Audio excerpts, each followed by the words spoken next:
Hello everyone interested in the FIRE movement. Welcome to my channel. If you like this type of content, make sure to like and comment. Please provide me with feedback as this is a new channel. Your opinion can help me improve this by a lot. Our first video is about a wholesome success story brought to us by NordicDarling. Here it goes. We read 18 months ago. This is the story of our 13-year journey to get there and what life is like now. Hey FIRE folks, 46F here. So I've thought about writing/posting this for the last year. But Redditors can be ruthless and brutal at times, and that has kept me from posting it. But I've realized that's pretty selfish of me. I loved reading others' FIRE stories while I was on my journey, so I should just pay it forward and post it. I realized I'm not writing this for the obnoxious asshats. I'm writing it for those who 1. Want another viewpoint on the is early retirement worth it? Will I get bored? Question. Or 2. Need further proof that you can in fact reach FIRE without being a tech bro, or 3. Need some encouragement in their FIRE journey. So here goes. KLDR for those who just want the Cliff's Notes version of this whole thing. We pulled the FIRE trigger 18 months ago on March 29, 2024.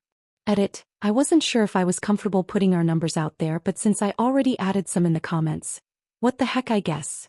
Our FIRE number was $1.5 million in investable assets. Expenses are $50,000 to $60,000 annual. Currently taking 4% WR, using ACA for healthcare. Second edit. Our portfolio was split among these accounts. $126,000 Roth IRAs. $820,000 IRAs, formerly 401k. $577,000 taxable account.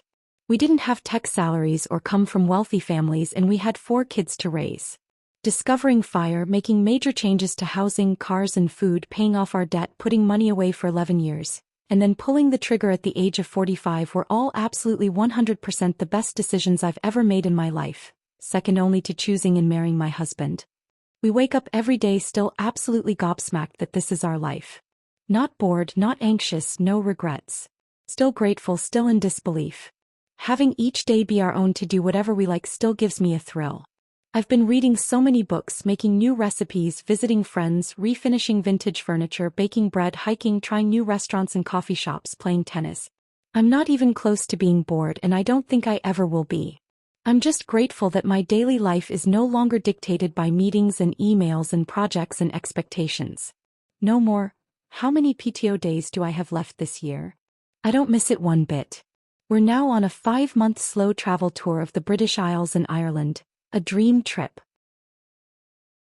The extended director's cut version of what life is like now for those who are interested. We did something many FIREd people do. We started traveling. Right now as I type this, I'm looking out the window of our Airbnb in Ireland, watching the waves of the Atlantic Ocean hit the shore.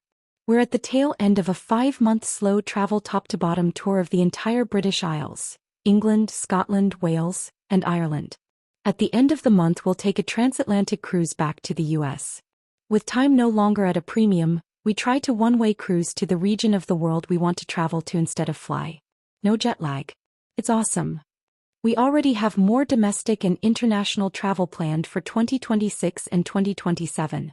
We've met a lot of normal retirement age people on this trip, and many of them told us they're too old to travel for that many months in a row. Just not physically up to it. That we're smart to do this while we're still young. I agree. One more reason to retire early and not at 65. FIRE is far better than either of us could have imagined. And we imagined it a lot. During hard days at work, I'd daydream about it, thinking maybe someday. But that someday finally arrived, and I honestly didn't know life could be this good. Literally feel like I'm living a dream. The freedom and financial security I feel can't be described. Sometimes I log into our investment account just to prove to myself that we did it, that we're in the double comma club. Also, we're the healthiest we've ever been, both mentally and physically. In fact, my husband and I have both lost 40 pounds each and revealed muscle tone we didn't know we had. My marriage is even stronger than it was before, and we're just so damn happy. For those who are interested in the story of our journey and what we did, it's a long one, so buckle in, but here you go. My husband and I began our debt paydown in 2011, and 18 months later, in 2013, started our FIRE journey, with a combined salary of $140,000, living in Northern California. I was in middle management in the insurance industry and my husband worked at a hardware store. We have 4 kids. We had hit a financial rock bottom of sorts in 2011, which led me to Googling how to get out of debt, and that led me to the concept of FIRE. I talked it over with my husband and we agreed to just go for it. We would pay off our debt first, then start saving towards FIRE.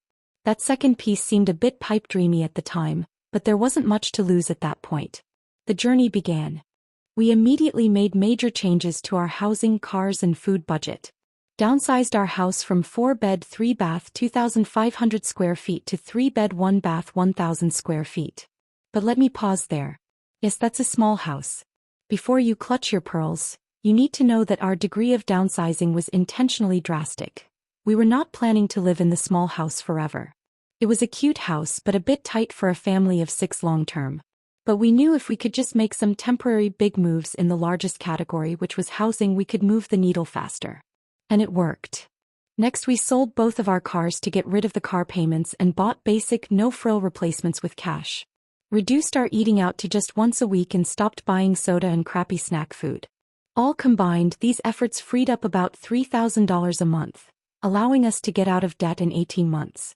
After the debt was gone, we had a total of $4,000 monthly to put in our investment accounts. Over time, we were able to increase our savings rate to almost 50% of what we earned. One key thing we did to make that increased savings rate feel effortless was to make our weekly discretionary spending a fixed dollar amount. Both of our employers allowed us to direct our paycheck to more than one bank account, so we had a fixed amount sent to a bill-paying account, another fixed amount sent to our spending and groceries/gas accounts, and then whatever was left was all directed to our investment account. So as we got promotions and pay raises over the years, they automatically bypassed our spending account and went straight into our investment account. We never even saw the pay bumps. This was absolutely key to not letting our lifestyle creep up as we made more money. If any windfalls came our way, like work bonuses or tax refunds, we'd always take a portion, 5 to 20%, and spend it on a family vacation or something else fun and then invest the rest.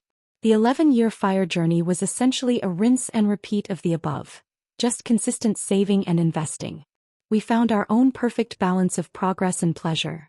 We still took family trips and enjoyed some occasional small splurges, but we found so much happiness in simple things like picnics, family home movie nights, and backyard badminton. I'm not exaggerating when I say that it didn't feel the least bit restrictive or like we were doing without. But a few years in, during what they call the boring middle of our FIRE journey, we decided to dabble in some side hustles to try and build our savings even faster. We wanted to own a small, fairly passive business, so in 2015 we bought a tiny little self-service laundromat in a strip mall near our house. Later, we thought it would be good to add some rental real estate to our portfolio, so in 2017 we bought a new primary home and rented out our old house, which is still cash flowing very nicely. And while these side hustles did contribute toward our nest egg, the vast majority of our portfolio balance grew the old-fashioned way: diligent monthly savings invested in low-cost index funds over an 11-year period.